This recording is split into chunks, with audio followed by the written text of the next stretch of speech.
Betapa banyak pelajaran yang kita dapatkan dari seorang ayah.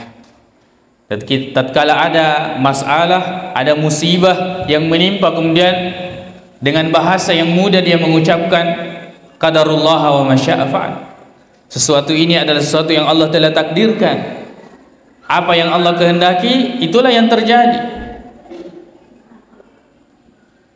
Ketika ada musibah, bangkrut, usaha yang dibangun sekian lamanya kemudian hilang dalam waktu seketika, kemudian dia mengatakan sesuatu ini telah Allah takdirkan, dulu kita tidak punya, lalu kemudian Allah berikan, lalu kemudian Allah mengambilnya kembali. Apa yang bermasalah?